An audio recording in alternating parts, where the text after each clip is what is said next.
Mueller, Chester Mikos, John Barinello Sr., George Kostovich, Anna Cifoletti, Wayne Burnside, Dennis Meehan, Teddy Guy, Michael Mastriani.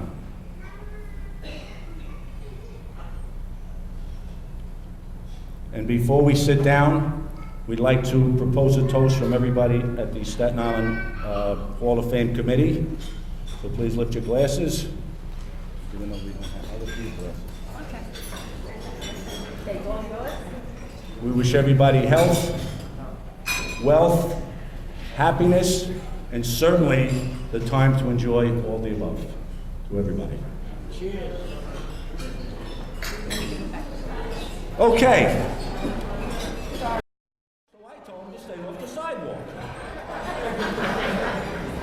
Okay, we have a very interesting field of inductees going on tonight. But before we get to them,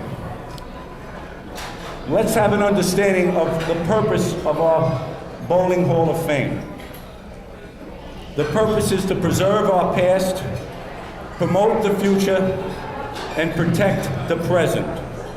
It's also to perpetuate the names of bowlers who are or who have been in competition and who have made a significant or outstanding contribution to the great game of bowling, our great game of bowling. And we hope to continue that again next year right back here at the Island Chateau. Now, let's talk about all of the people that made this night what it is. Let me take some time to introduce the committee of the Staten Island Bowling Hall of Fame.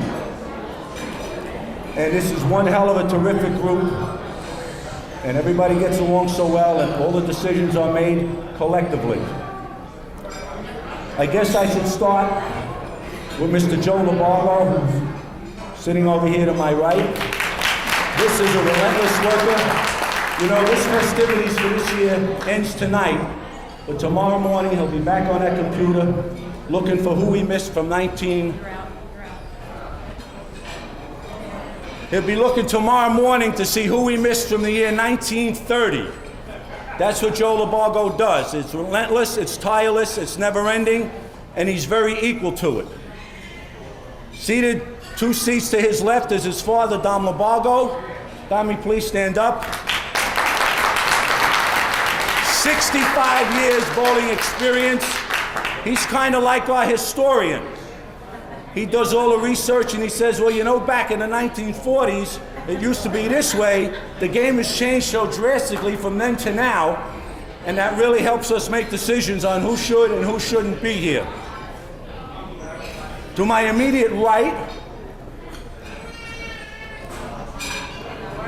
plugged in? Did it plug out? That's what she said last night. Did you step on a wire? No. Oh, yeah, we'll get it. I think everybody can hear me for the most part. Yeah, because I got a big mouth. To my immediate right, also tonight's co-host. Wow, boy, we go back a lot of years. We go back to Port Richmond High School, 1966. Hey, it's a family show, all right? It's a family show. I'm better than him, though, don't I? I'm better in the reruns, but I'm better in the reruns. I always classify her as the enforcer. She makes everything work.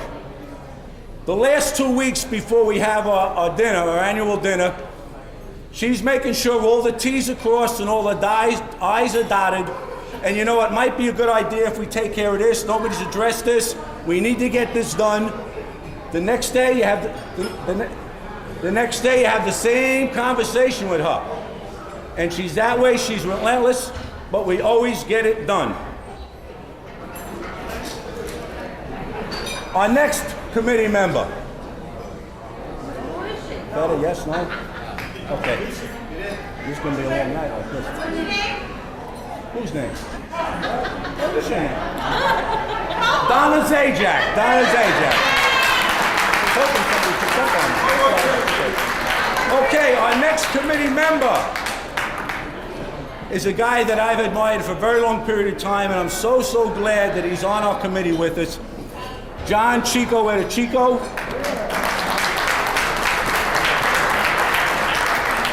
We all appreciate your expertise, your insight, and your experience, and it certainly goes a long way to all the decisions that are made. Not only does he run a center, he's also a technician. I don't know. She said it's on, so I have to. This is an LAV mic. This doesn't even work. No, huh? Well, I guess you just have to bear with me. Last and certainly not least, on our committee, has a resume longer than all of us put together. He really needs no introduction. He really needs no words. Everybody knows him. Everybody loves him. And when you think of bowling on Staten Island, the name that comes to mind is Rab Wilkinson.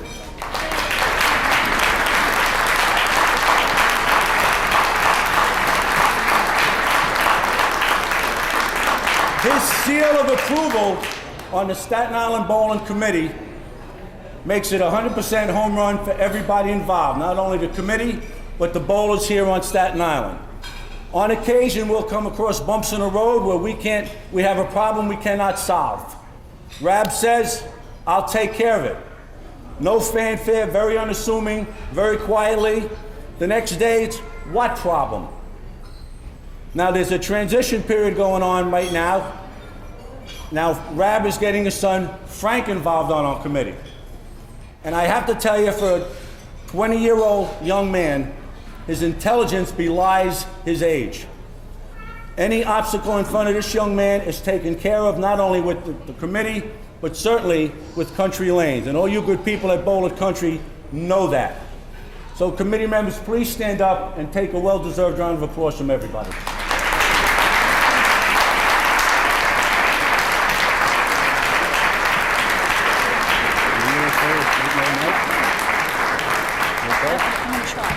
I'm going to try and do this without a mic. Can you hear me? What? Last but not least, Donnie Walters. He is the one that runs this show today. Well, I don't know about that.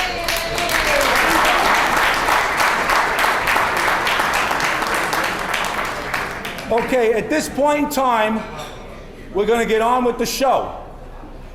So I'm going to turn it over to Donna, and she's going to introduce our first inductee for our 2007 class. Donna. Before I introduce the first inductee, I'd like to introduce past inductees that are in attendance this evening. When I call your name, will you please either give a raise of your hand or stand up? Stand up so they can be acknowledged. They deserve Please it. stand up so you can be acknowledged. Rab Wilkinson, John Edichico, Donnie Walters, Joe Labargo,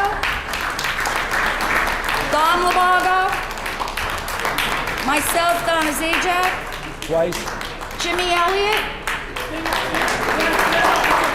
Luke Velasco, Joey Giovanazzo, Nazareth Larson,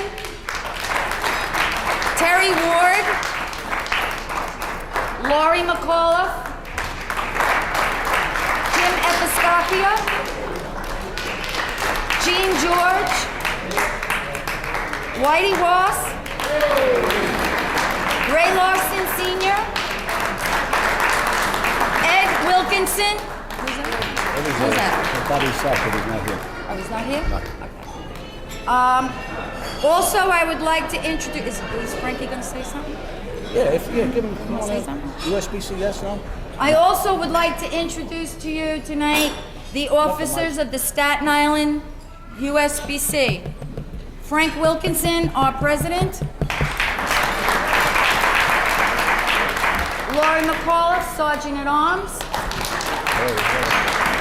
And myself as vice president.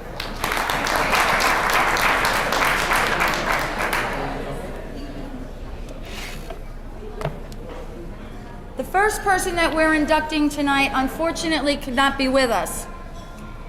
She is taking care of a very sick family member, and they had to get up very, very early this morning to go to a new hospital in the city. So, police is being inducted into the Staten Island Hall of Fame for superior performance. Pat averaged in the 180s to the 190s through the 1960s and 1980s at the time of when she moved to California. She was always entering any kind of a tournament that she could possibly enter in any center at all, even although Bowling on the Green was her main house.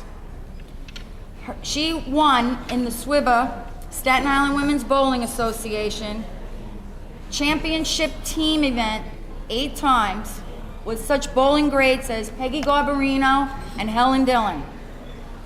Also in the Staten Island Women's Bowling Association, she was a doubles champ twice, singles net champ.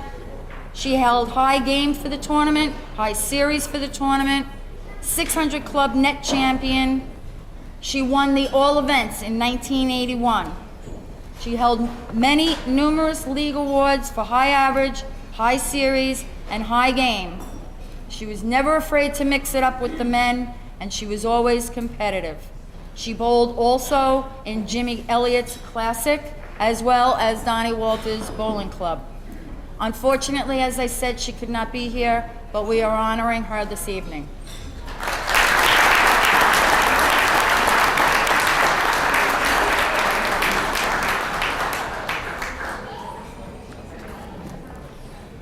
The next person that we would like to honor, and this is for meritorious service, is Elsie Belloc.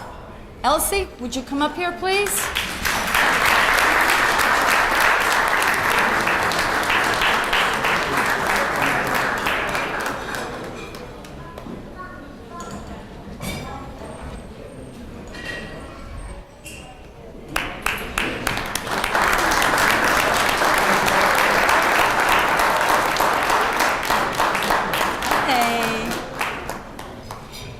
Elsie started bowling at age 15, and when she was 17 years old, she was bowling in 5 different leagues. In the 1970s, she became interested in coaching junior bowlers and formed the Solberg Memorial Junior League in memory of her parents. She made sure that they were sanctioned, and it was sanctioned by the New York City Junior Bowling Association.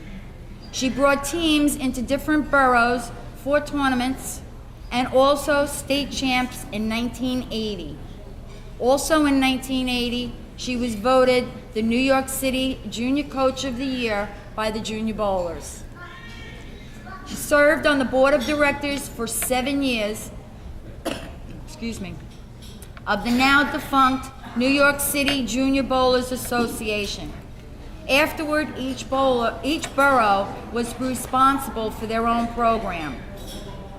She founded the Staten Island Young American Bowling Alliance, wanting to form scholarships for junior bowlers and increase membership on Staten Island.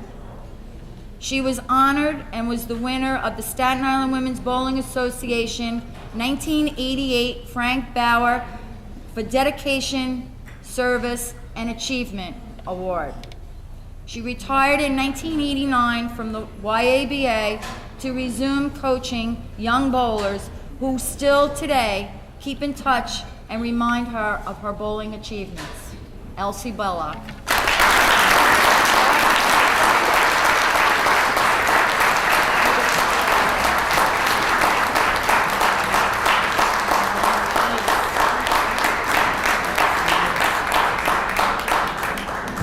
Those of you that know me know I hate to get up in front of people and talk. I'm trying to. I'm very happy and really thrilled to receive this award. My son told me that I have to write a speech, but it's not like me to sit and read what I wrote, so I'm going to wing it, Will. I look at all of you. When we started on Staten Island, I was really leery of how it would be for the young bowlers. I didn't realize that the Men's Association, the Women's Association, all would be behind me in everything I did. I really give them, all my friends, all of everything I did. I'm very happy to say my grandson is now bowling, and he was very proud to call me up and say, Nana, I had a strike without bumpers. On everything, I have to mention my favorite bowler, who I'm very proud of, Vinny D'Ambrosio.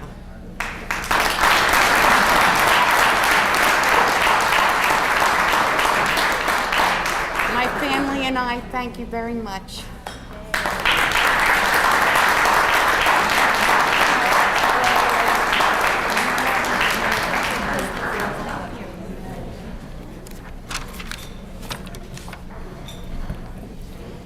Okay, next up.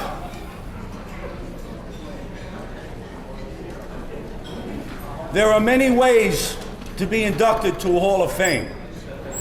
You can do it with personality, you can do it with leadership, you can do it with longevity. Our next inductee has all the above.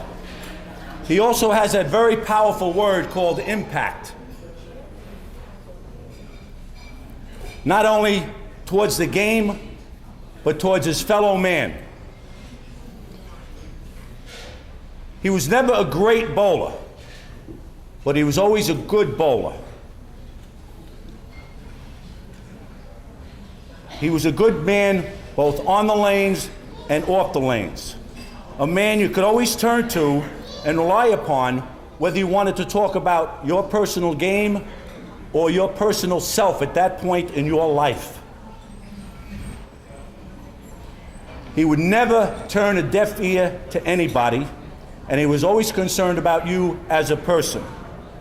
I'm sure most of you remember him when he worked with me with the Staten Island Bowling Club. The man is Lloyd Allman. Next to him and Lefty G, they were the two main ingredients of why the Staten Island Bowling Club survived for 15 long years. And certainly Joey G too, with the Memories video that taped 170 shows, but that's another story. Here we go. Okay.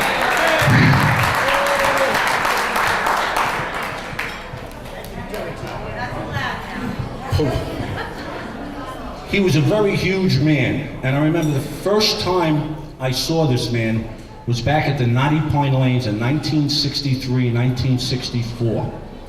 And for those of you who go back that far, you remember Knotty Pine, Chico? You remember Knotty Pine? We kind of like, we had that horse fence that would go around with, you know, the poles would go this way and they'd go this way. And he would pull into the parking lot and they had a little red VW with a black vinyl top. And he parked the furthest away from the bowling center as you could imagine. And when he'd open up the door, you'd see this mountain of a man get out of this little car. You thought he was filming a commercial for how much people you can get in a car. But that's what he was about. He had a heart the size of his body and had all the spirit. He also had consistency. And that attribute he would always transcend to his friends and people that he cared about. He taught everybody to believe in themselves, and if you believe in yourself, everybody else will believe you. And you would always find him working in a bowling center, whether it's Knotty Pine or Sunset Lanes or any of those other centers, working with the youngsters, as he would always put it. He wanted to help them improve their game, and he wanted them to improve, more importantly, as a person. I remember another story that I want to share with you about Lloyd Allman. You all know he ran the bowling club with me, and I remember one time we're driving out to Bowling on the Green, and he picks me up at my house, and we're driving on the Staten Island Expressway, and he's in the middle lane, and there's somebody in front of him, and you know, it's always the same person. It's that person's got that little silly hat that they got crumped on their head, and they can barely see over the steering wheel. And he's looking at me, and I'm getting very antsy because he's behind this person, but he has the patience to stay before it's time to move over. And I'm kind of rocking back and forth, And he's looking at me and he says, now he's going to tell me a story, and I know the story is going to take 5 minutes, but I have to listen to it to get to the moral of the story. So at the end of this big long story that he told me, he says, you know, this person in front of me is driving within their capabilities. And that's a good lesson to learn. He taught you patience and discipline at the same time. Although I didn't realize it then, but when I look back on it, I understand what this man was made of, what this man was all about. And the most amazing thing about him, he did all this influence he had on other people, and he did it by merely being himself.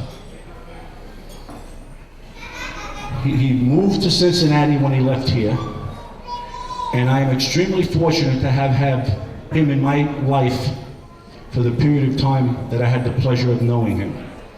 I am both honored and proud at this point in time to call him my friend and to call him a first-time Hall of Famer, Loy Allman. And here to pick up his plaque is his granddaughter, Renee.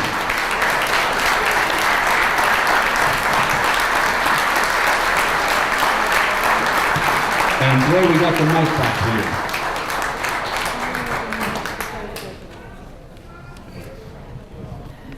Hi everyone, how are you? My name is Renee Perry. I am the granddaughter of Loy Allman.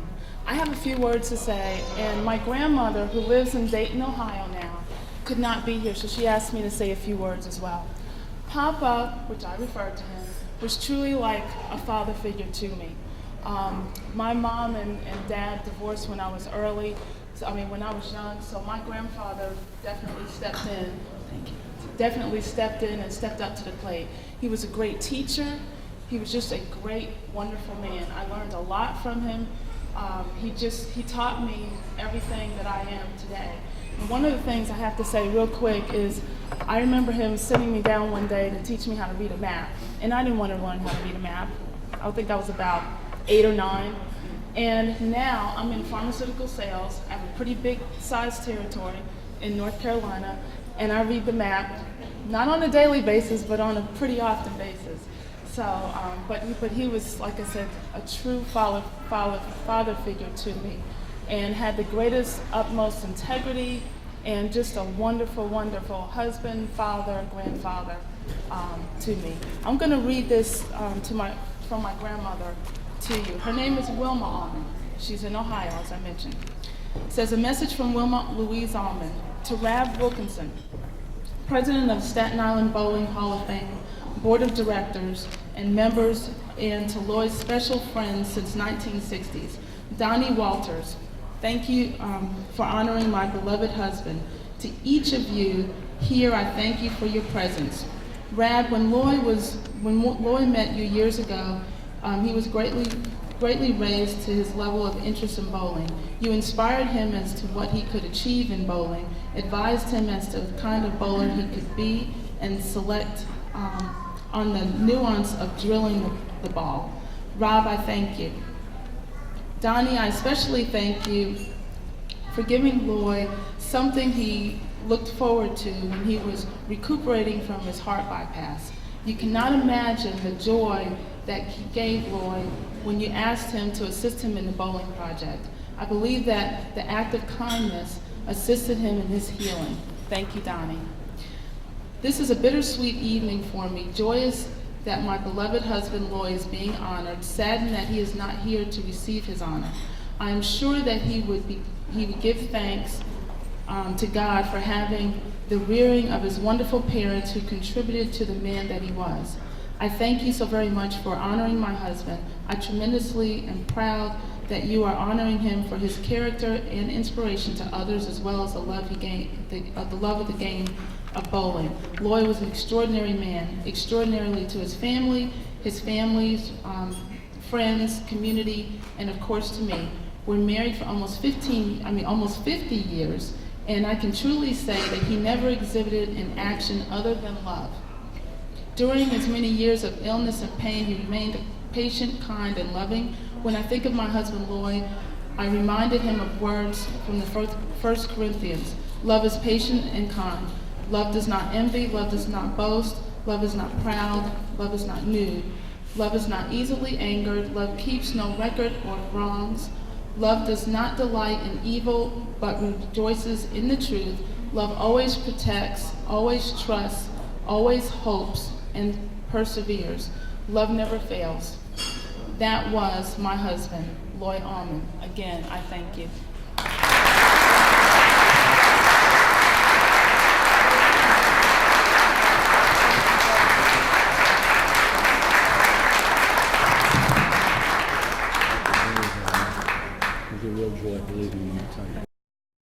This year, we're going to continue that tradition.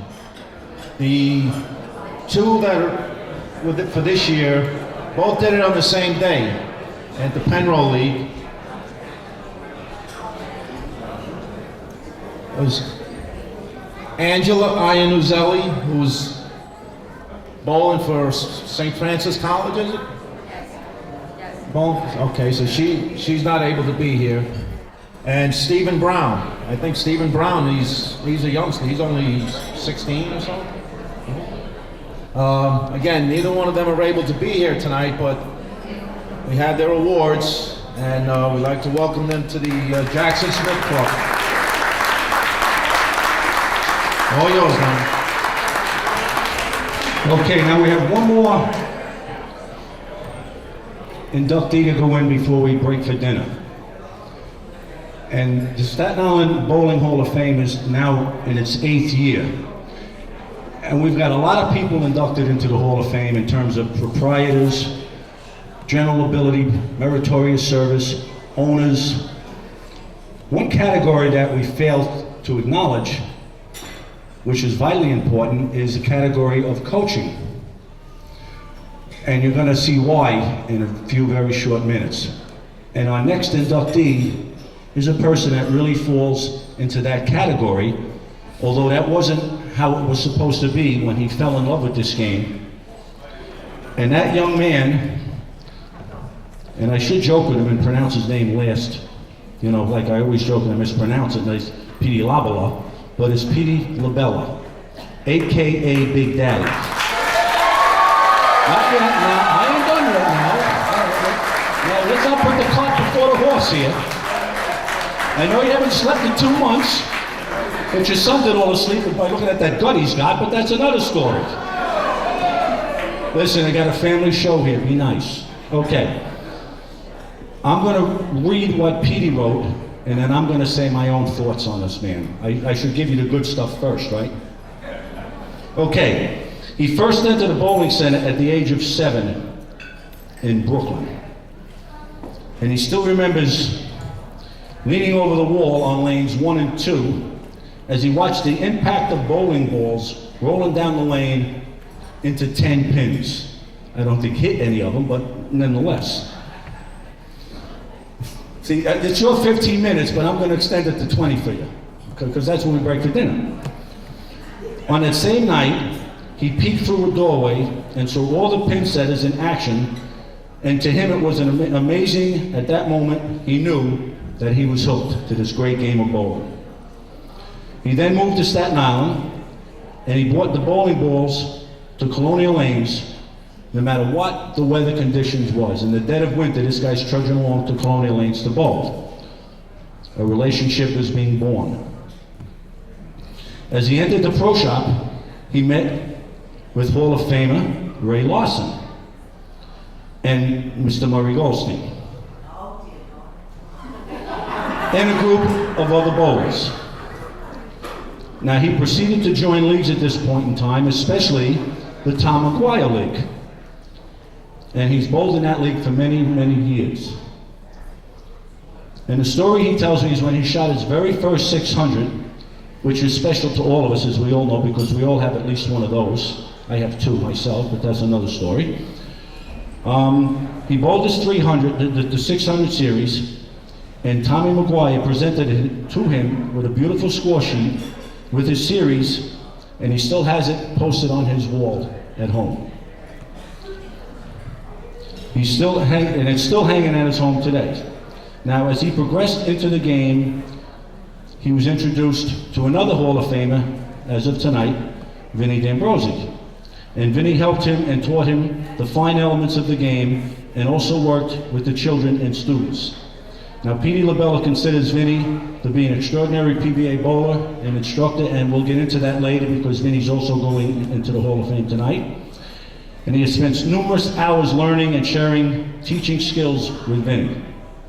As years went by, he shared helping in neighbors, friends, women and children with the game voluntarily and dedicated his time to make them the best that they can be. I feel like I'm reading an Army circular here. Today, these bowlers are very accomplished individuals, and you're going to hear from some of them later on. And he continued to study the game of bowling. He searched for instructional videos, PBA televised matches, and live regional and national bowling tournaments to improve his teaching abilities. So what started out as a hobby to Mr. Pete Big Daddy LaBella has become a lifestyle. What started out as a dream of shooting 300 became a reality. So he enjoys watching his students become well-groomed bowlers, and he hopes that every student he teaches is able to reach perfection on the lanes as well as off the lanes. Now, as I said earlier, we don't have a category for coaching, but he certainly qualifies, and there's a lot worse things you could do with your time than donate it to the great game of bowling and make America's youth a little better than it was, not only as a bowler, but more importantly, as an individual. And I've watched him in one of those clinics, I guess you would call them, and I know that he has maintained a sense of dignity and integrity when he's imparting his wisdom onto all his students. He has a terrific knowledge of the game, and you will see testament of that tonight when you see all the youngsters come up and speak about him. So ladies and gentlemen, I introduce Hall of Famer Pete LaBella Sr.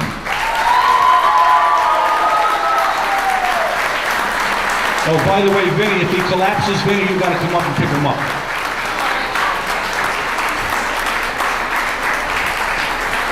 Congratulations, sir. You man. You man.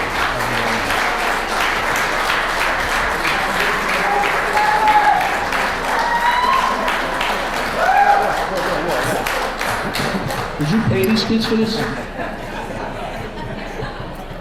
Good evening, ladies and gentlemen. I would like to thank the Staten Island Bowling Hall of Fame Committee for this induction, and congratulations to all the other inductees in this year's class.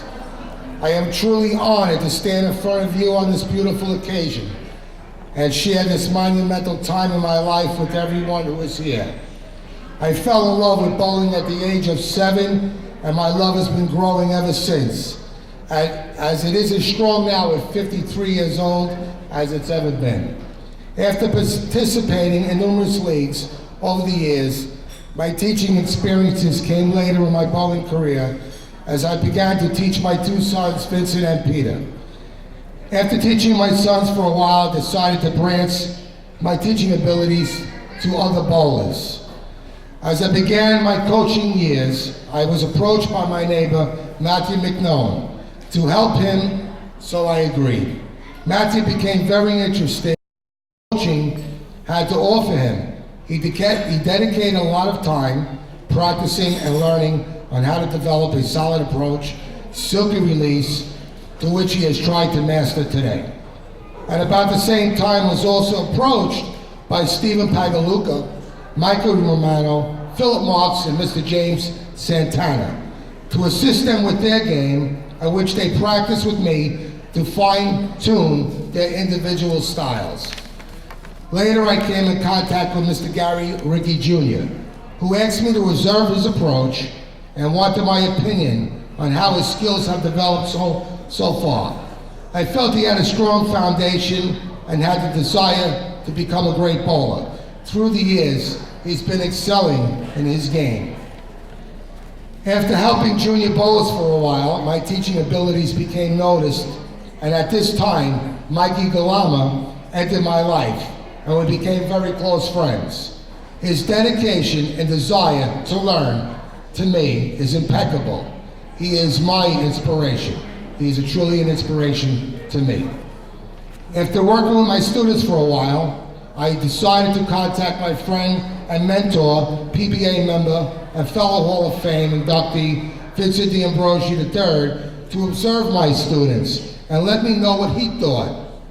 After observing the students for a while, he told me that he liked what he saw with their bowling styles and appreciated the time that I have volunteered. While having all the respect that I have for Mr. D'Ambrosio, he decided to teach these bowlers and others together. With the way we believe in the dreams is the way we teach our students. We preach dedication, desire, devotion, and respect to this great sport we call bowling. My sincere thanks go to my friend and teacher, Vincent D'Ambrosio, my early instructors, Mr. Ray Lawson Sr., Mr. Murray Goldstein, and my advisor and best friend, the late Tony Bianco. I really appreciate all the effort that the students have put forward over the years. I am also proud of every bowler on Staten Island, and my heart is always open for anyone who would like any of my bowling guidance that I have to offer them. I hope that the United States Bowling Congress and its participating bowlers will continue to rise to its maximum ability, and we should all also feel fortunate to have two beautiful bowling centers on Staten Island that we can call our home. In closing, I would like to thank my Georgiana for all the years of support. Keep striking. Sincerely yours, Pete Big Daddy Labella. Thank you. Okay, we can help get some of your kids up here, and they can help in the presentation of the plaque here. Let number 1 son lead the parade, followed closely by son number 2. Okay, there you go. Stephen wanted to say something. Steve, I'd like to thank everybody for coming out tonight. Congratulations to all fellow inductees. I'd just like to say I appreciate everybody's effort to continue to promote the sport of bowling. And I'd say congratulations to my father. His dedication to this game is impeccable. He's devoted times leaving dinner from his wife and his family to go help kids who couldn't even afford to pay for a lane. He put the money up and paid to teach them. And that's what this sport should be about. Teaching, keeping promotion for this sport so that everybody continues to make this sport grow. There's 70 million bowlers across America. We need to make that number continue to grow. Thank you.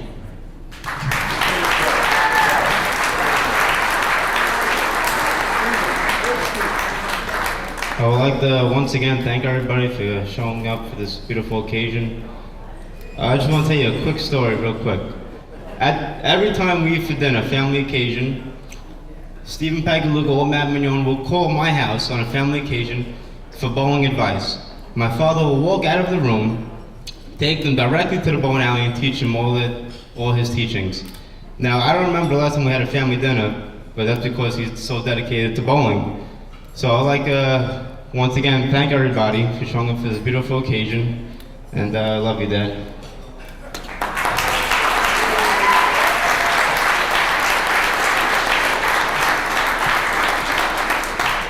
Well, good evening, everybody. How you doing? I just wanted to thank you for letting me come up here and say a few words about somebody who's been very inspirational as far as bowling goes to a wide variety of people, including Gary Rickey, Matt Mignon, Mike Romano, and the number of people that are here in attendance for him tonight. I just want to say, from the bottom of my heart, thank you for everything you've done for me. All right, and this has been a long time coming for you. Congratulations.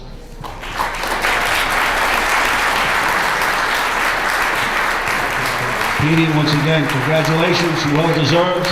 New category, Coach of the Year, Staten Island Bowling Hall of Fame.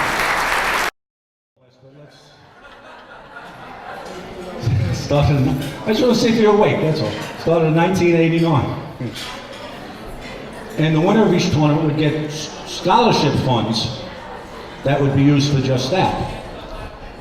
And they were really swimming in uncharted waters because this had never been taken upon before. And to their credit, they believed in what they were doing and they went with it. And as a result, it became a benefit to all bowlers. They ran a father-son league for 6 years.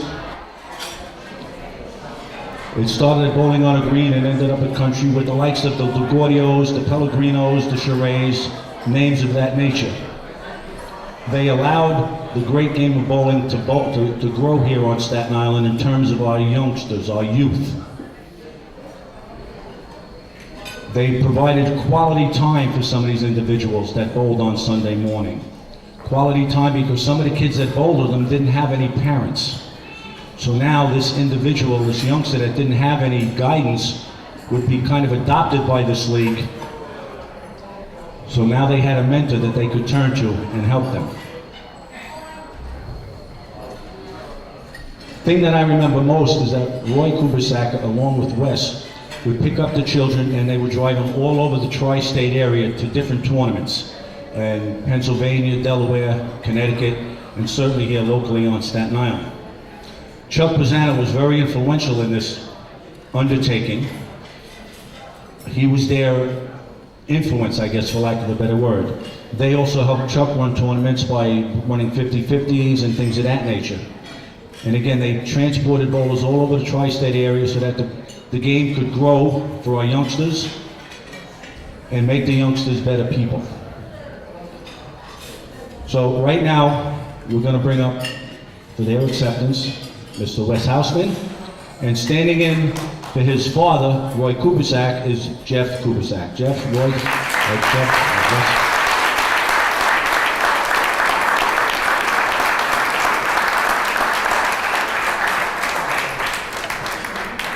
I saw you waiting for the go button. I saw you, Jeff. I saw you.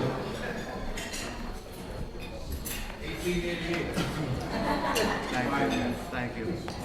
Well, don't leave me, because you're gonna. Oh, it's me. No, right. Yeah. You want to sit? You okay? No, I'm okay. Okay, we'll do Wes Houseman first, and we're going to turn it over to Jeff. No, we'll do you first. Okay. Let's get a special announcement. Oh, okay. You sure you're okay, Steve? Yeah, all right. I feel full then. I'd like to thank the Hall of Fame, the voters that put us both in, and to Rab. And I started my career as a bowler back in the 50s, but that's no big deal because neither was I, as a bowler. But what made me get into what I really did to help the children and so on and so forth was what you would say my mentor. And he's no longer with us, but I'd like everybody to know that Benny McNevich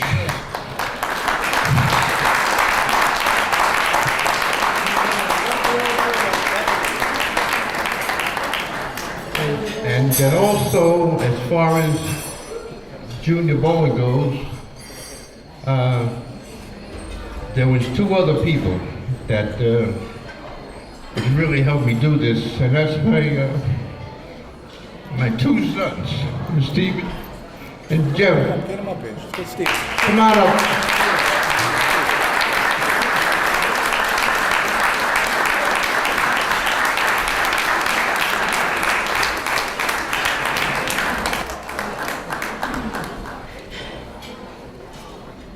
So I'd like them to share this award with me.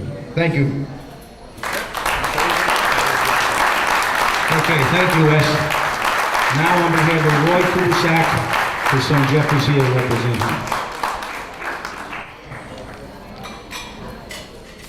I just want to thank the nominating committee for inducting my father, and I just want to thank Wes. He was partners in crime with my father, and did a lot for junior bowlers. And as Donnie said, we're pioneers of the game, and tried to develop a nice junior program for scholarship money and a good program to get them better further in their bowling.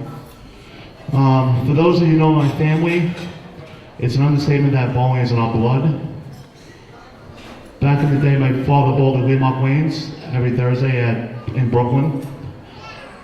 My mother bowled in ladies' leagues on Thursdays, and basically bowled up until the day I was born. And my sister also bowled in a lot of junior programs. I'm not very good at this, so bear with me. Doing great. Believe me.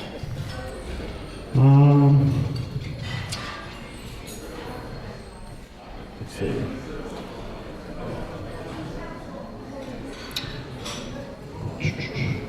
Wow, I'm really bad right now.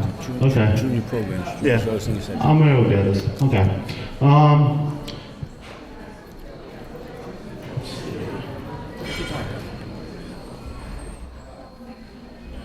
I got a script in front of me. It's bad. I skipped over a lot of stuff. Traveling all over the place. Basically, we'll do it from the heart. My father, I guess when I was younger, I really appreciated the things that he did for me.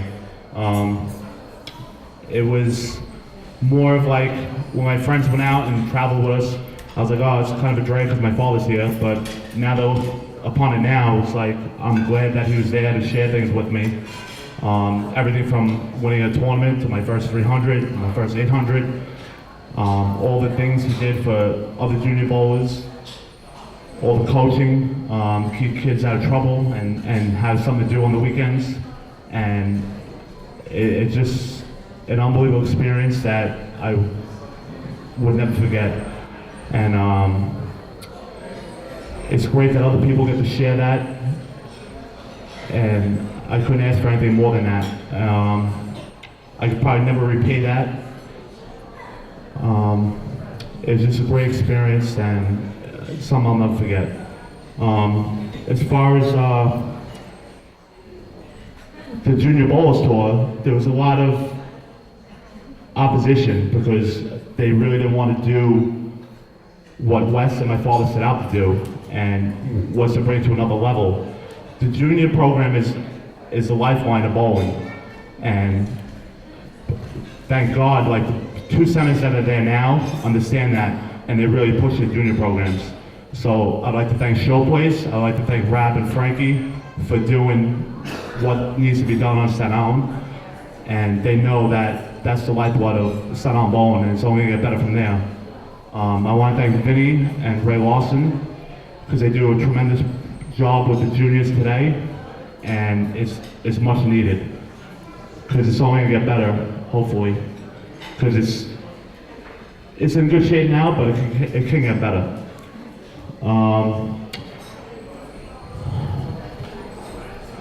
And on a different note, I'd like to talk about a fundraiser we're going to be holding at Showplace. It's going to be an autism fundraiser, and it's near and dear to my heart because my nephew got diagnosed with autism. And for people that don't know much about this, here's a couple facts. I don't want to bore you anymore, but here we go. 1 out of 166 kids are diagnosed with autism. 67 kids are diagnosed every day. More children are diagnosed with autism more than AIDS, diabetes, and cancer combined. It's the fastest growing developmental disability in the US, and there's no detection or cure for autism.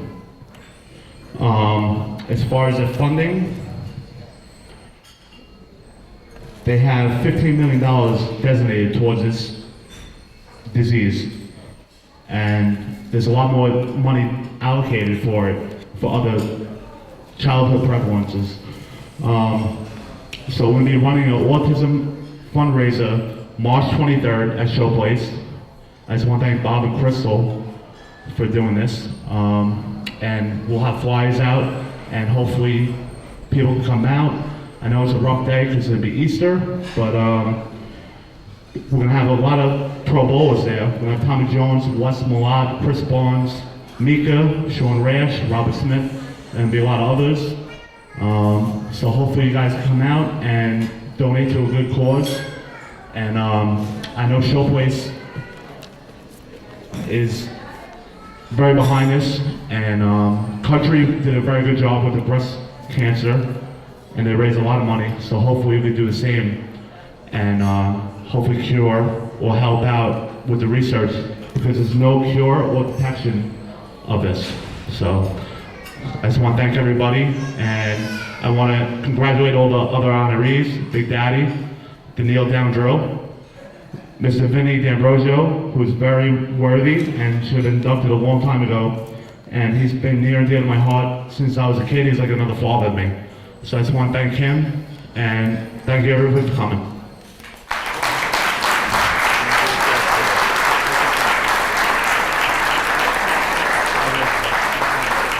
Okay, Jeff, thank you very, very much. I'm sure your words will be well heeded.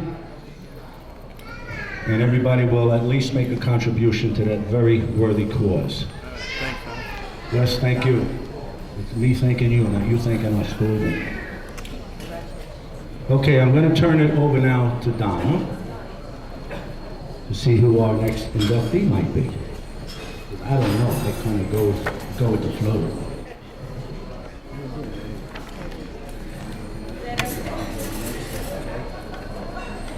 Got my instructions.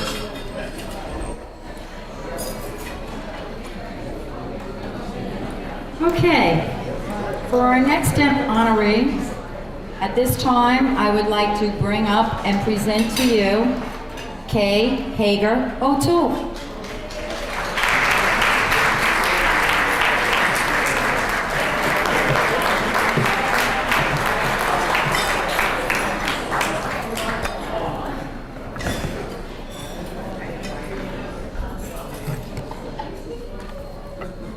Kay is being inducted into the Hall of Fame for meritorious service. Kay started bowling in 1951 when a friend asked her to be on his team. She knew absolutely nothing about the sport, but said yes.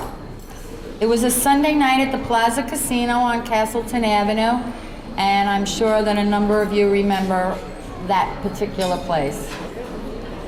That Christmas, she received a pair of bowling shoes, and a friend gave her one of their old bowling balls, which she had re-drilled, and then she was hooked on our sport. She joined a second league a few years later at Sunset Lanes on a Wednesday night, and that is when Kay started getting involved with volunteering. Her good friend, Peggy Cherrick, who is also in our Hall of Fame, asked her to help out at the Staten Island Women's Bowling Association tournament by keeping score. At that same time, Molly Rocco asked her to be on her team for the New York State Women's Bowling Association tournament, in which Kay was so nervous that she bowled a 94. But on the brighter side, years later, during that same New York State WBA tournament, she bowled her career high game of a 267. After Kay met all of the ladies on the board at the SIBHoF tournament, she attended all of the SIBHoF Board of Directors meetings, and in 1965, she remembers attending her first Board of Directors meeting at the VFW on Richmond Terrace as a new director. Kay served on the board until 1986, when she and husband Joe moved to Arizona. While on the board, Kay served as Sergeant-at-Arms for 3 consecutive terms. She also became the scorekeeper cheerleader for a good 10 years. And if all of you remember, some of you remember, back in the 60s and 70s, there was no such thing as automatic scoring. This was probably one of the toughest jobs in the association, trying to get people to sit for 5 hours, keeping score for 10 ladies for the first squad, and then 10 ladies again for the second squad, for 3 full weekends. Also in those days, proprietors did not want coats slung over their chairs.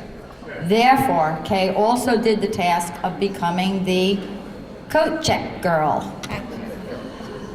She bowled and worked all of the squads of the tournament in these capacities, or whatever task that she was asked.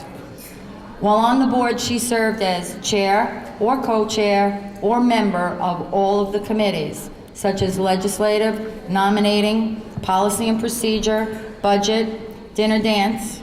In fact, Kay chaired Staten Island Women's Bowling Association 25th anniversary dinner, which was held at the Boulevard Hotel in 1983, which turned out to be the most attended function and absolutely the most glamorous. Kay was elected to the New York State WBA Bowling Convention for 18 years and bowled in 25 of their state tournaments. She was also elected delegate to the WIBC National Convention, bowling in those tournaments as well. Her most exciting time was when she and Alice Gargano came in second place in doubles in the national tournament in Anaheim. 1992, Kay received the prestigious Frank Bauer Award for service to bowling in the community. Kay, of course, during her years of bowling, stepped up to the plate and served as team captain for many of the teams she bowled on. She also served as treasurer for the Wednesday Night Ladies. When Kay moved to Arizona, she immediately searched out a bowling center and got involved in their local association. She was on the board of directors for the Sun City West Bowlers for 6 years. She was appointed to the board of directors for the Phoenix WBA and then elected for the next 20 years. She was elected state delegate for 7 years and national delegate for 12 years. She served as sergeant-at-arms for 6 years. She was the third vice president for 6 years, second vice president for 6 years, and first vice president at the time of transitioning to the USBC. She was appointed director to the Metro Phoenix USBC Association for the first year and has now been elected for a 2-year term. At state convention, Kay has served as assistant sergeant-at-arms twice and has also served as a teller. She also helped form a beginner's class for the adults in her community with a group of other people to teach adults how to bowl and get them involved to join leagues. She is a member of the National Bowlers Writers and volunteered at the courtesy desk for 5 years at convention. She was also a member of the State Bowling Writers for both New York and Phoenix. Kay was part of the Staten Island Women's 600 Bowling Club by bowling a 640 and joined the Phoenix 600 Bowling Club. Kay's largest honor in her mind was winning the Arizona State Lily Mae Hester Award for her involvement in relating and working with seniors. Ladies and gentlemen, I present to you Kay Hager O'Toole.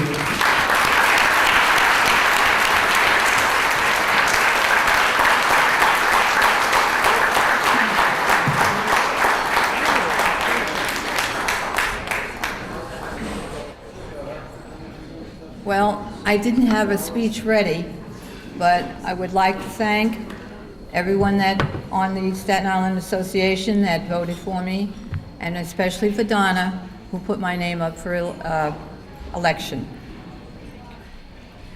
Also, I'd like to thank my family for coming tonight, and my in-law families that are here. Getting nervous now.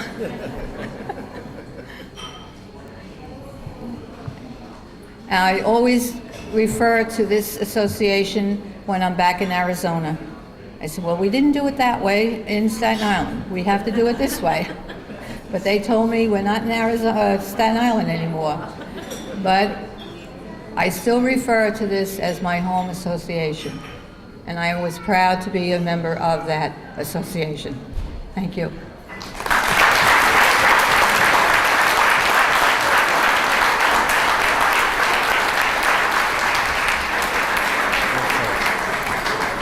Okay. Now we're going to, as soon as I find where his little resume is. I meant to grab it before, but I couldn't because you had all this stuff in front of me. I'll let it go this time. I've got to find where his little resume is here. Yeah, okay. Yeah. Okay, we're doing this for 8 years now, the Staten Island Bowling Hall of Fame. We've inducted everybody from proprietors to managers to bowlers. Tonight, we get to induct a genuine American hero. I consider myself very lucky to have the privilege of doing that. You know, every sport has heroes. Baseball has a guy that gets a clutch hit in the bottom of the ninth to win the game. The bowler has a guy that gets 3 strikes in the 10th to win a game by a pin. And they're all heroes, no question, they're all heroes. But tomorrow will be another day, and tomorrow there'll be another hero in that given sport, in that given activity. Tonight, we have a hero that's been a hero for 28 consecutive years, not including a one-year tour in Vietnam. Let me tell you about this young man who I've had the privilege of knowing over the course of years, as has Chico and Donna. His name is Joe Grislak. I'm going to read a little, very modest resume about his life. He was born on the 22nd of March in 1949 to Frank and Tina Grislak. He has one sister named Christine. He graduated from Brooklyn Tech. I went to Port Richmond. Enlisted in the Marines upon graduation. I got drafted. He served a year in Vietnam and was discharged in 1970 as a sergeant. He then worked for Western Electric for 2 years and was appointed to the fire department in March of 1973. He married Joanne, who I thank her for being with us tonight, in March of 1974, and has 2 daughters, Christy and Deborah. He worked himself up through the ranks of the fire department from lieutenant, captain, and finally, battalion chief. He was affectionately called Joe Knows by his fellow firefighters for his knowledge of everything from history to trivia. Joe was in the fire department for 28 years when he was tragically killed in a terrorist attack, 9/11. He was a very sports-oriented young man, and I remember this back to the days Chico and bowling in the juniors with him. His first love, of course, was bowling. He played softball and was just starting to take up the game of golf because he considered less strenuous for his golden years, and he was an avid Yankee and New York Giant fan. Now, his bowling career started back in 1964, 1965. He bowled in the junior leagues in Knotty Pines with myself and Donna and Chico. And he worked as a pin setter at Colonial Lanes. And he bowled in the men's league and then in the mixed league. Now, when Coral Lanes closed in 1974, he moved to Sunset Lanes. He eventually became the president of the All Island Mixed Fours, and his wife Joanne became the secretary statistician. He was a rules and regulation guy. If he didn't have the answer, he'd find and get to the answer, but it would be the right answer, like it or not.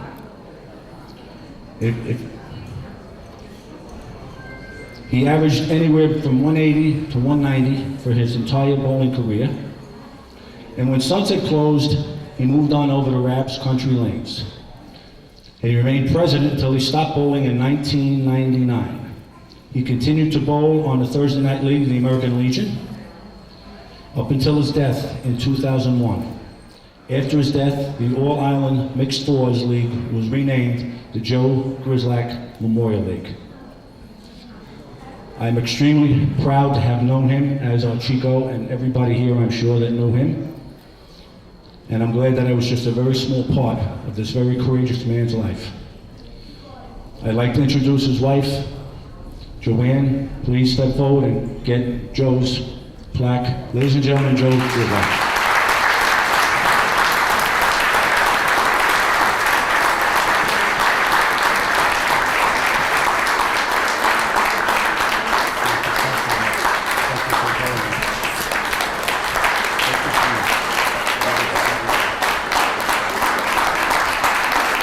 Thank you very much.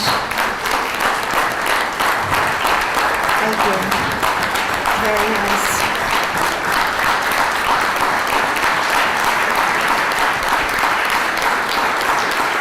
Thank you.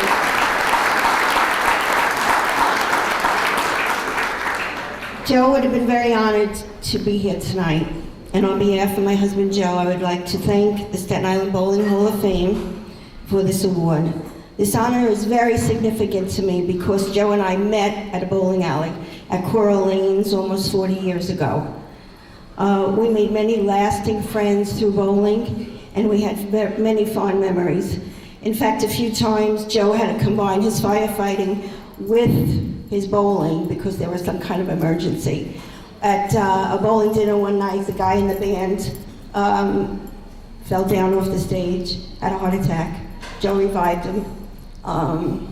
Unfortunately, he passed away the next day, but that was part of Joe. Excuse me. In fact, since 9/11, because of Joe's passion for bowling, we honor him by holding an annual bowl-a-thon at Rabs to raise money for scholarships in his name at St. Johnville High School and at St. Roch's. To date, we have awarded over $40,000 in scholarships made possible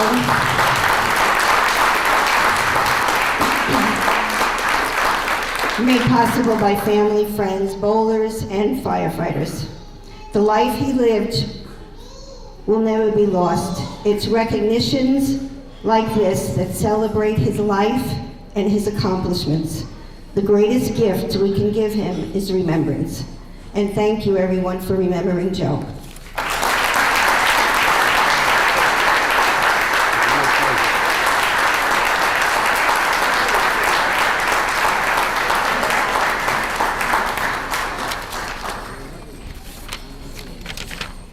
You see how many anxious faces are left out here that we still have to do. I see you, Joey, don't worry. You're last. You're young, you got time. Yeah, why don't you do the next one?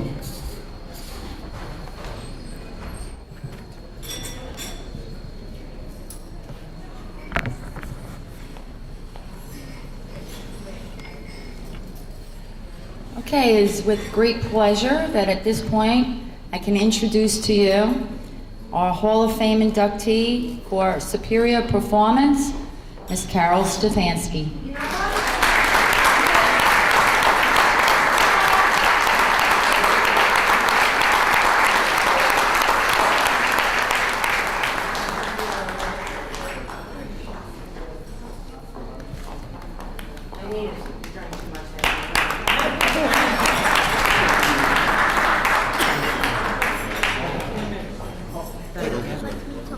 Okay, I'm shy.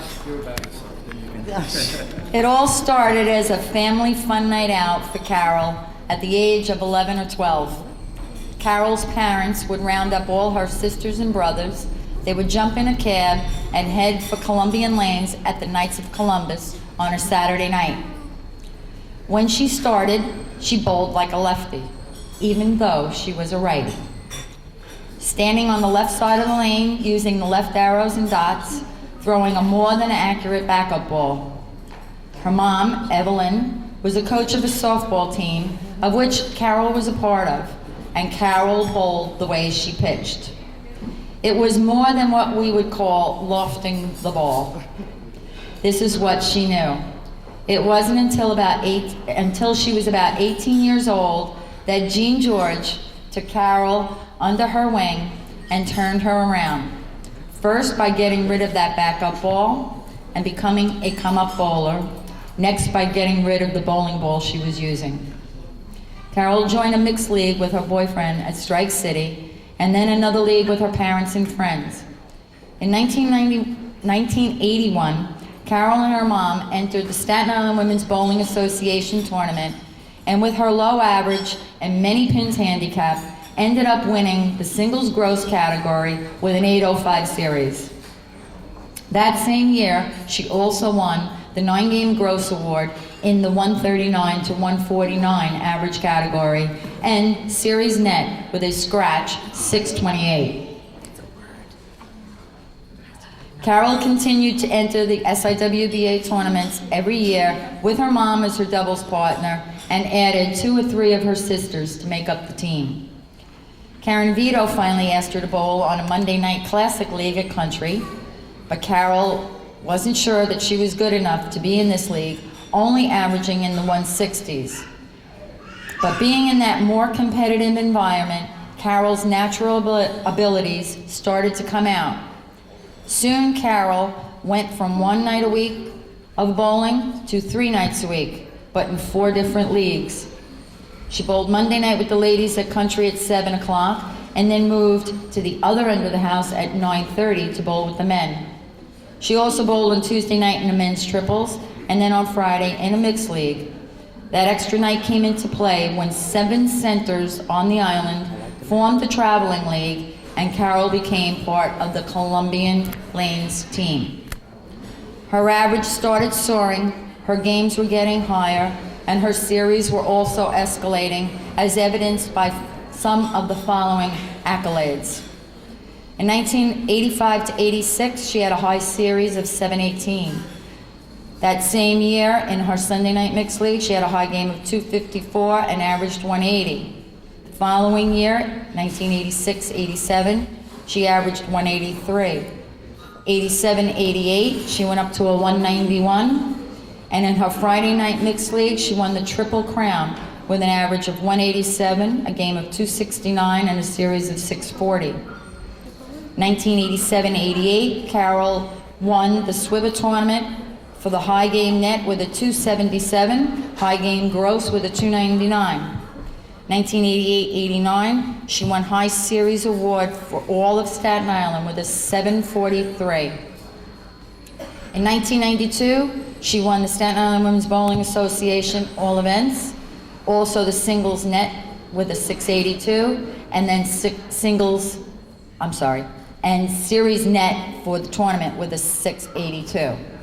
93-94 in the Manfredi Cadillac, she had a high average of 191 and a high series of 783. In the Garbarino Memorial League, she had a high average of 204. 94-95 in the Peggy Garbarino Memorial, she had a high average of 203. Kate Christensen Memorial, high series of 706.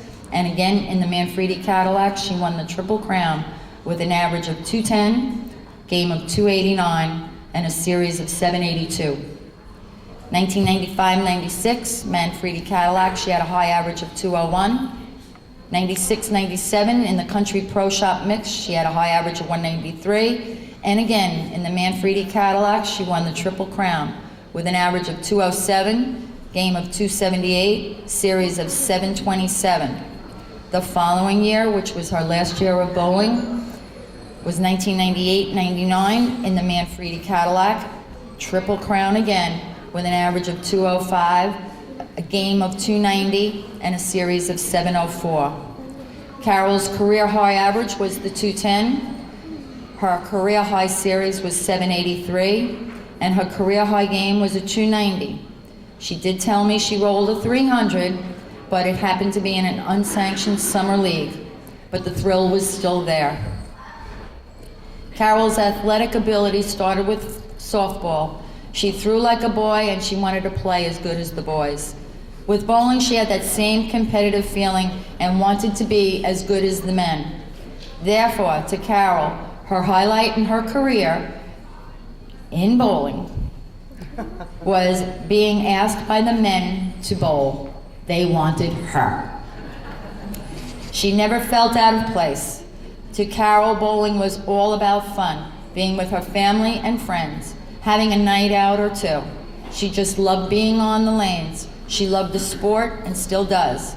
Unfortunately, Carol has a bad back and had to leave the sport in 1999 by doctor's orders. The doctor said it would not get better, but it would definitely feel better. She also joined the highly competitive women in the prestigious WASA with Peggy Garbarino. The only thing she didn't like about bowling in WASA was that she had to wear a skirt or a skirt, of which her brother said her nickname, Go ahead. Thunder Thighs. But as Carol said, what an experience. Carol was inducted into the Staten Island Women's Bowling Association Hall of Fame in 1997 for her superior performance. With records such as Carol's, it is no wonder that she is being honored today and being inducted into the Staten Island Bowling Hall of Fame. Ladies and gentlemen, Carol Stefanski.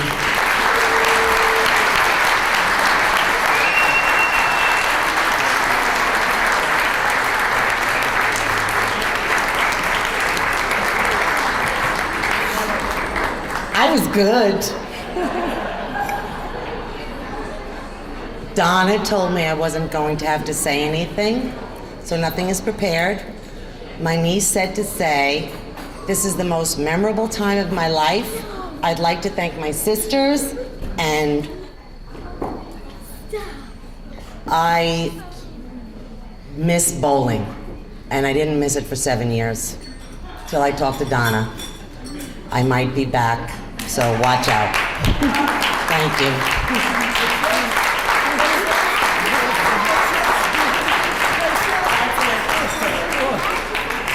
Yes, I had to say that.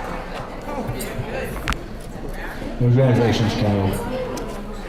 You got plenty of time.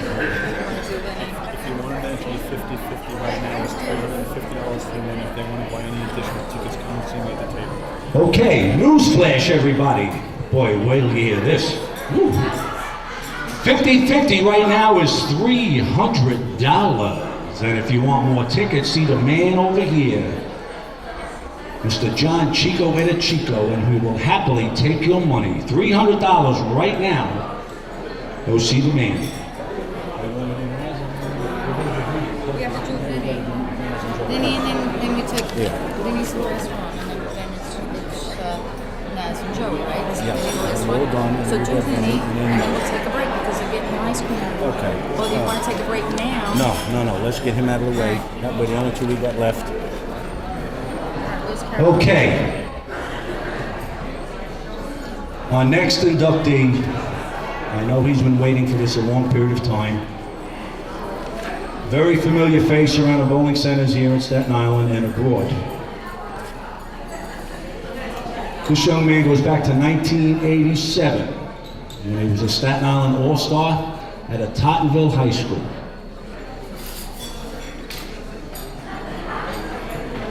You know who I'm talking about. Okay, he has 40 perfect games, but who's counting? He has 7 300 PBA games. Now he has a high series of 864 at a PBA regional, and he has 1 PBA regional title to his credit, and he has 6 second place finishes.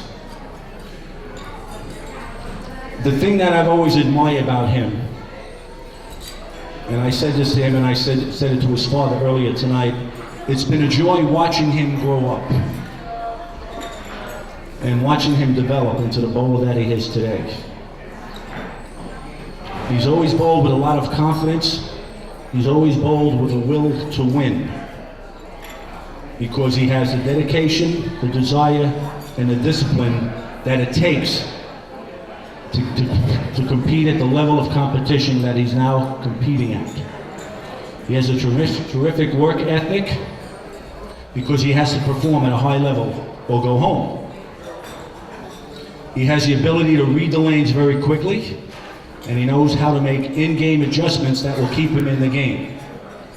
He knows how to play the lane, not the opponent, and he has always maintained a level of integrity, dignity, and he knows that he must maintain that if he wants to retain the title he has as PBA regional.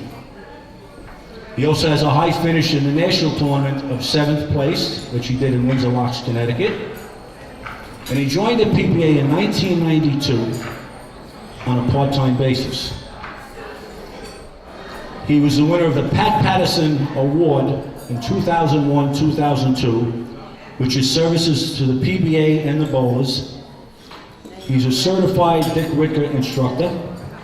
He has shot 300 at Victory, Sunset, Country, Bowling on the Green, Columbian, the old and new Showplace Bowling Center.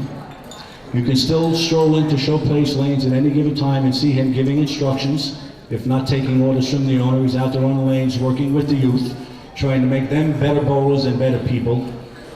So I guess really, without any further ado, ladies and gentlemen, Vinny D'Ambrosio.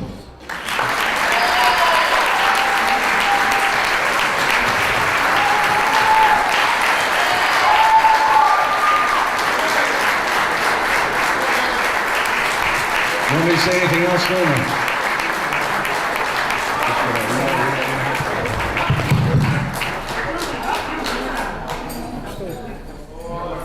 Absolutely First of all, everybody, this is my father, Vinny, the reason why I bowl today. First of all, I'd like to thank, ladies and gentlemen, it's a great honor to be inducted into the Hall of Fame as the youngest bowler for his successes. It's the love of the sport that keeps my drive at the level to strive for excellence. With pride and strength to encourage bowlers of today and also bowlers of tomorrow. Our young have so much to learn and our elders have so much to teach. So, I'm proud to be able to participate in the growth of a sport that doesn't discriminate age, gender, or ability to perform. I could read. I'd like to thank first and foremost the nuns at St. John's Vella for starting the bowling program that introduced me to bowling and setting me on my way. Last but not least, I'd like to thank my parents who have been with me from day one for every tournament that I bowl. Also, I'd like to congratulate everybody here tonight. You guys are great. Great job, everybody. Thank you very much.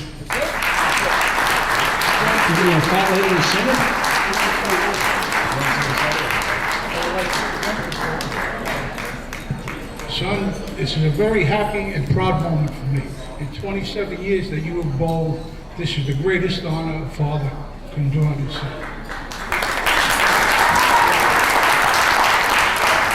I remember all you old timers, keep after the young guys and let them bowl.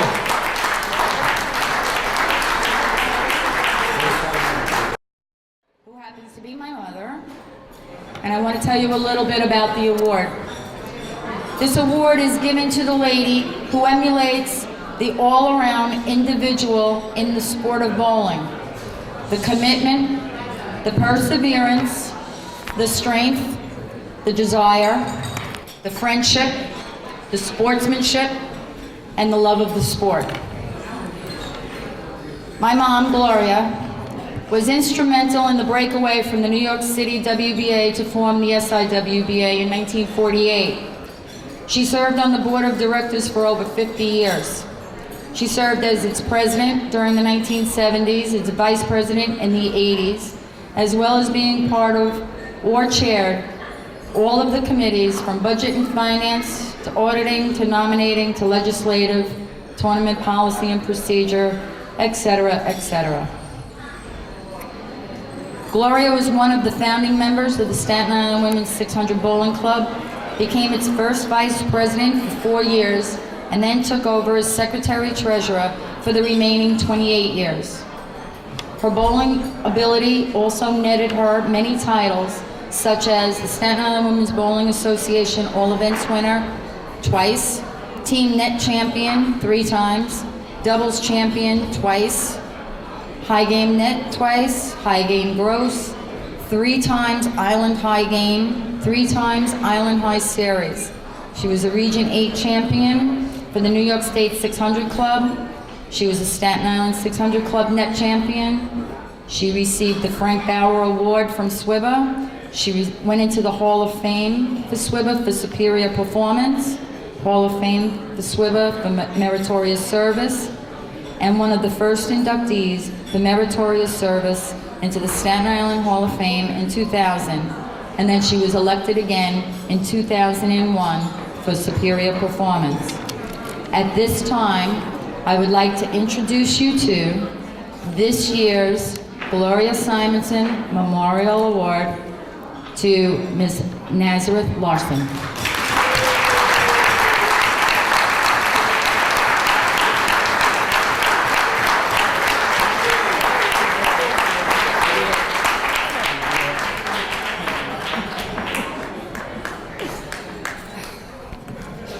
This lady really needs no introduction. I'm sure that every person in this room has either worked with, bowled with, dealt with, served on a committee with, or some way crossed paths with her. Nazareth has always been a bowler, starting at 9 years old, bowling for the Stapleton AC at Colonial Lanes, enjoying her coaches who happened to be Linda Preziosa's mother and father. Linda Preziosa is part of the Staten Island Hall of Fame also. And she enjoyed the competition amongst her friends like Peggy Lee Andrus, Linda Preziosa, and Bob Cloak. So when she became a desk operator at Country Lanes, and the current junior coordinator was retiring from running the program, this young, naive, 23-year-old approached Kate Christensen, who happened to be the manager, for the opportunity to take over their junior program. Kate, of course, jumped at the chance, and that was the start of Nazareth's dedication to the bowling community through the youth of today. Nazareth saw the potential for the program to grow and get the kids more involved. She felt with her knowledge of how she was treated and coached as a youth, she could handle this program of 90 to 100 kids because it would be fun, not work. As Nazareth started running the program, she added more coaching, got more parents involved, developed more local competition, and trained more coaches, and the program just kept growing. The program was for children ages 5 to 14, but as the kids were growing out of the program, they needed to be offered something else. The Young American Bowling Alliance started to form with Elsie Belloc at its helm and Nazareth right alongside of her. So now the kids could move from Nazareth's program into a more competitive environment on Saturday mornings.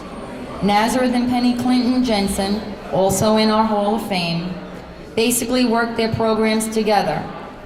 A separate pin program was developed for special games, special splits converted, just another incentive to have the kids feel a sense of accomplishment. The YABA did the special patches for game levels and series level. While on the topic of YABA, Nazareth held the office of Secretary-Treasurer for 3 years and as a youth leader advisor for 2 years. Nazareth trained her own help and her coaches through the years to realize that the little things that are so important to these children, they need to be fussed over and made to feel each accomplishment. The coaches are usually bowlers who have come up through the ranks, through her program, and she also has a number of coaches who bowl on the high school team. The flow of the kids in Nazareth's junior program goes from her program to Penrose to a high school team. Aside from her programs at Country, Nazareth is a volunteer assistant coach at Curtis High School. Nazareth went to high school at Curtis, and so did her daughters, Liz and Nazareth. So when she was asked by the bowling team coach to help out, Nazareth jumped at that chance. Excuse me. And she has been doing this now for 12 years. Am I right on that? I think so. Okay.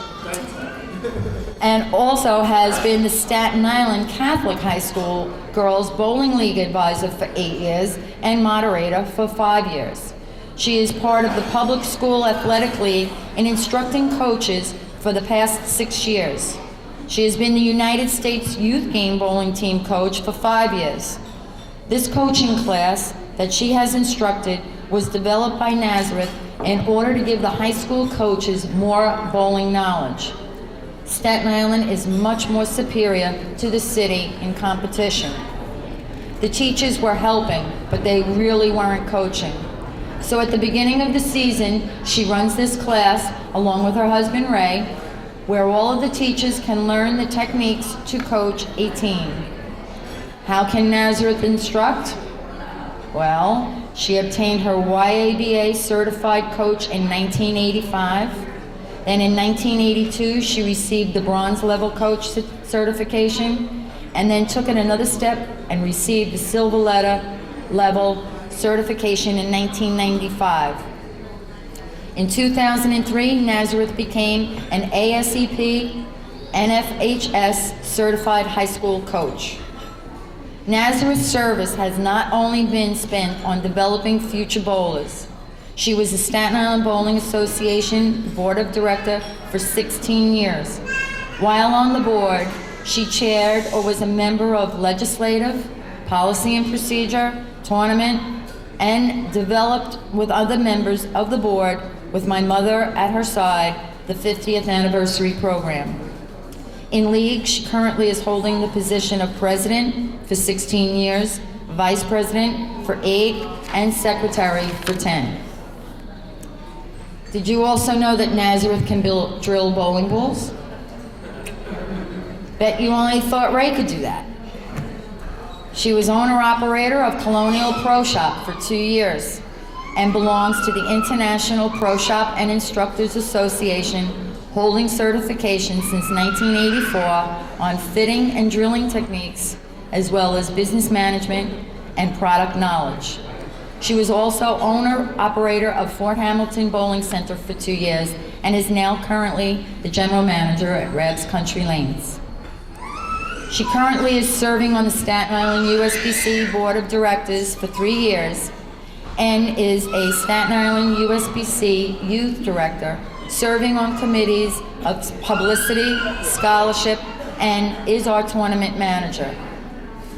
She co-chairs with Liz DeHart the Bowling Against Breast Cancer fundraiser, which we just held in October and raised $44,000.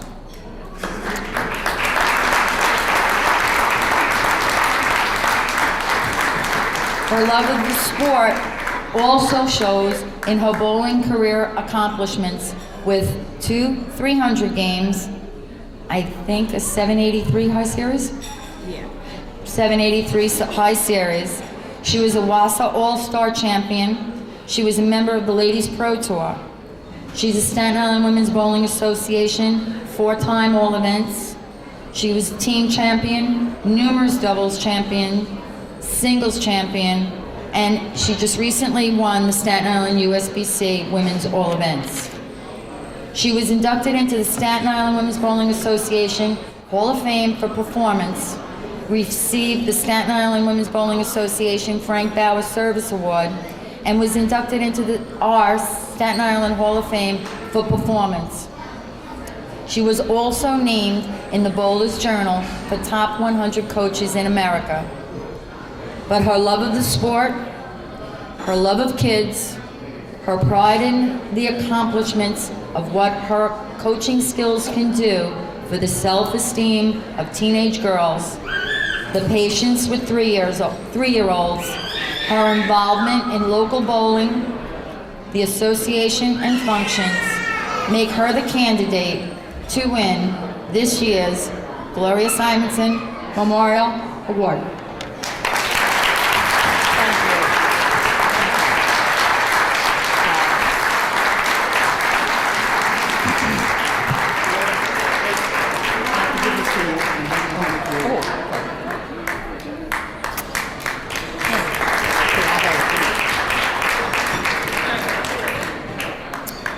For those of you who don't recognize him, that's Nazareth's husband, as he refers to himself.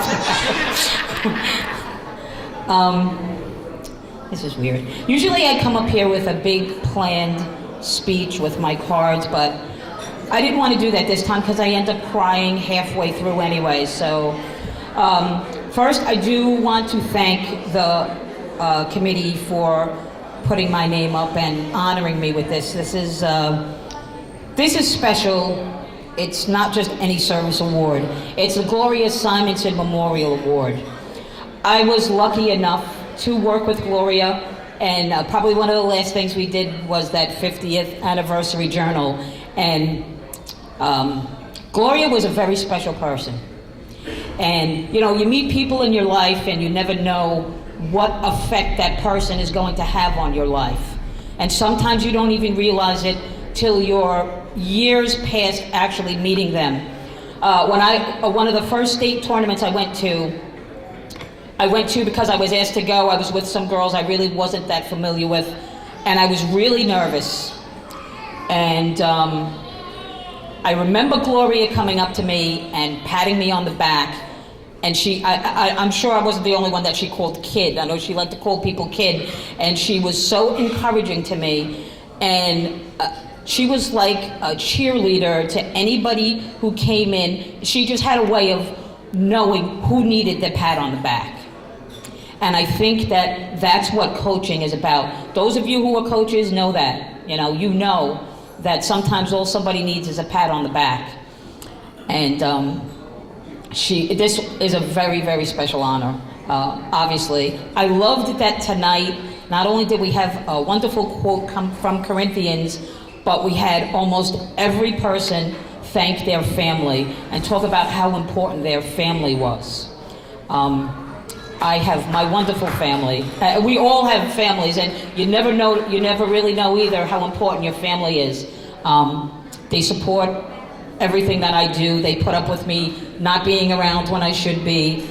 And as my husband calls them, everybody that knows me, my harebrained schemes that I come up with that they think will never work, but somehow I manage to get them off the floor. And not only do I have that family, who I am forever indebted to, but I also have another family at Rab's, who, a lot of people don't know this about Rab. They know he's a wonderful person, and they know Dee, his wife, they're very nice. They treat you like family, and they...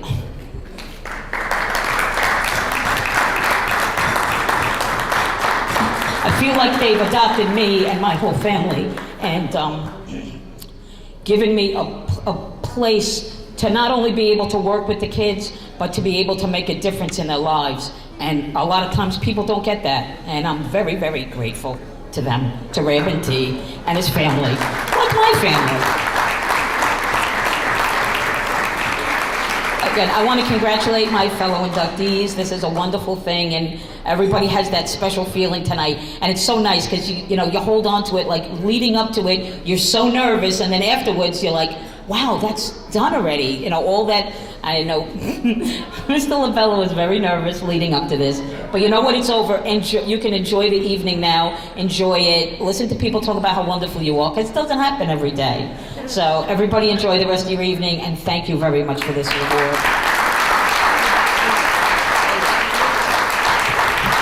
Now we have a special guest to make the presentation to you.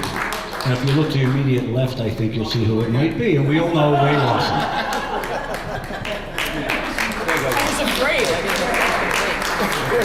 Okay, thank you everybody. We're going to go back and we're going to finish our coffee, and then we have one more presentation to make.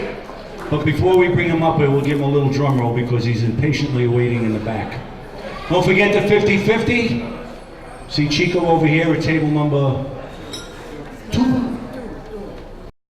1927, right, Joe? 2002. He got inducted then for general ability. Tonight he will be receiving the Benny McNevich Memorial Award. Okay?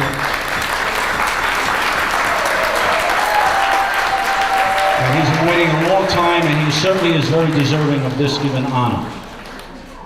And his name is Joey G. And I've had the pleasure many, many times, as probably everybody in this room, of working with Joe.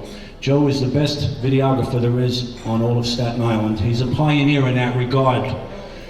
Way back in the 60s, he had a modest trip to the PBA Tour. He was a very successful bowler here on Staten Island at the old Knotty Pine, where I had the pleasure of bowling with him and against him, and through all the other given centers here on Staten Island. Over the course of time, he found a new interest. He was a very enterprising man.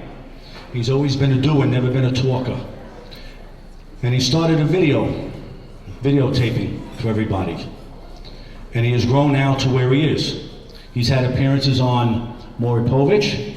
He's had appearances on Regis and Kathy with their daily shows. So he's really had 2 successful careers in terms of bowling, which was very successful, very accomplished bowler, and now he is very successful in the videography business. He's kind of like the King Midas. Everything he touches seems to work. But he's very modest in every way, and he gets it done with action, not talk. And he's always been a doer, and he's never been a talker. And ladies and gentlemen, I'd like to present to you, for this year's induction for Benny McNevich Memorial Award. I'm going to ask Charlie and company. This is Benny's son. I like him. Benny's McNevich's son. Joey G. Joey Juvenazzo. This year's Benny McNevich Memorial Award winner.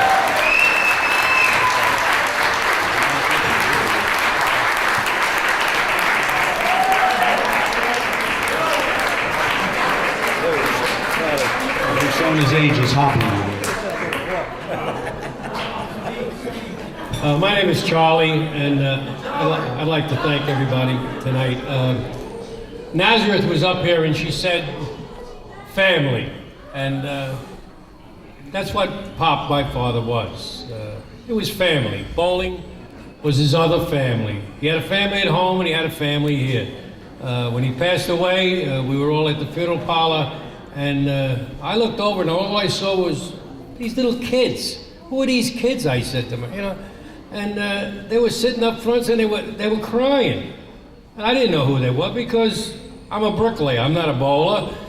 And I asked him, please sit up front, you know, and I could see then that his other family was the bowling community. You know, he loved children, he loved us, but in his later years, that was his thing. It was kids. A young fella come up to me at the end and he wanted to put his 300 ring in the casket, you know, and I asked him to get up in the church and memorial, and that's how much love they had for him, and I guess he showed them the same love and the caring, and it's all about kids, and I wanted to thank you. And speaking of the memorial award, who better to get one than the guy who's making memories? Vinny.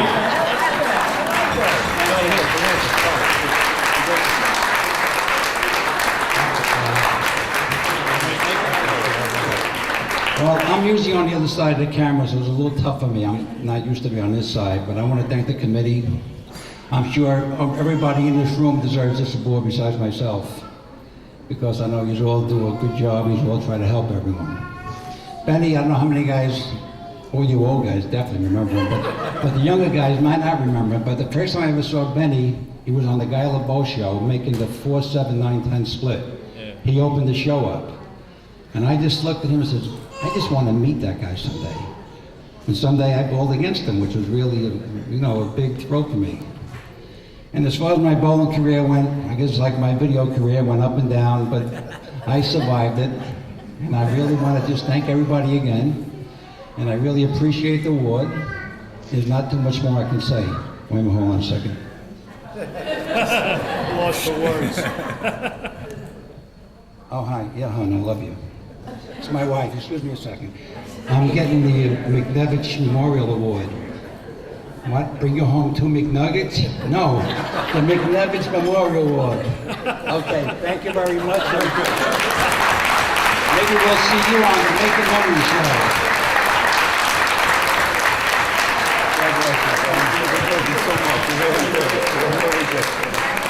Okay. I think Mr. Chico has something to say over here. One quick reminder before you do that. Jimmy Elliott, please stand. Please stand. Stand up. 33 years, New Year's Singles Classic coming up in January at Rob's. Congratulations, Jim. 33 years of excellence. Keep up the good work. What did I say? I said come. Scared the shit out of us.